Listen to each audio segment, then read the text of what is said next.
एक राज्य में एक बार एक सन्यासी आया और सीधा राजा के महल में चला गया।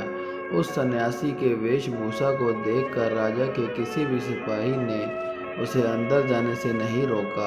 वो सन्यासी सीधा राजा के दरबार में चला गया। सन्यासी को अपने सामने खड़ा देख राजा ने उनसे पूछा, आप कौन हैं और क्या चाहते हैं? सन्यासी बोला, मैं एक आध्यात्मिक गुरु हूँ और प्रवचन देने के लिए दूसरे राज्य जा रहा था, लेकिन अब दिन ढलने को आया है तो मैं आज आपके यहाँ महल में ही रुकूंगा।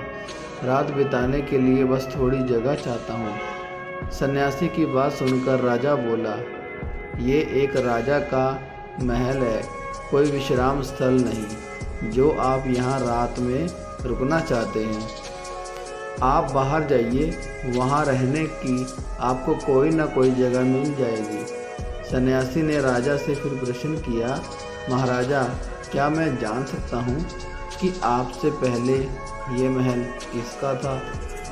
राजा बोला, मेरे पिता का था, क्योंकि मुझसे पहले वही राजा था। सन्यासी ने फिर प्रश्न किया, अच्छा तो अब आपके पिताजी कहाँ हैं? राजा बोला, अब वो इस दुनिया में नहीं रहे, उन्हीं के बाद तो मैं राजा बना। अच्छा, आपके पिता से पहले महल किसका था? सन्यासी ने फिर से प्रश्न पूछा।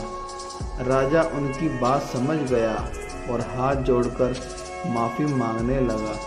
उसने सन्यासी को रुकने को जगह दे दी।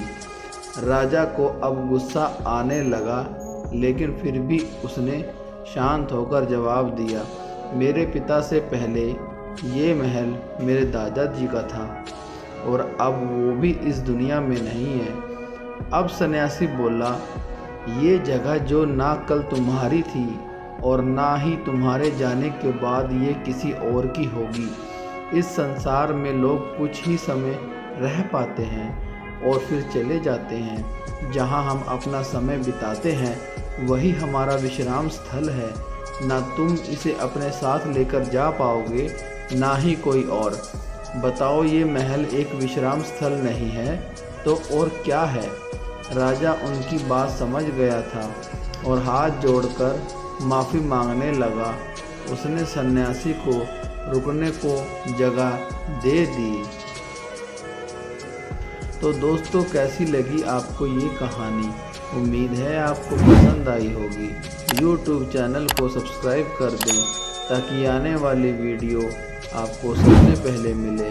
तो फिर मिलते हैं नेक्स्ट वीडियो में, तब तक के लिए धन्यवाद।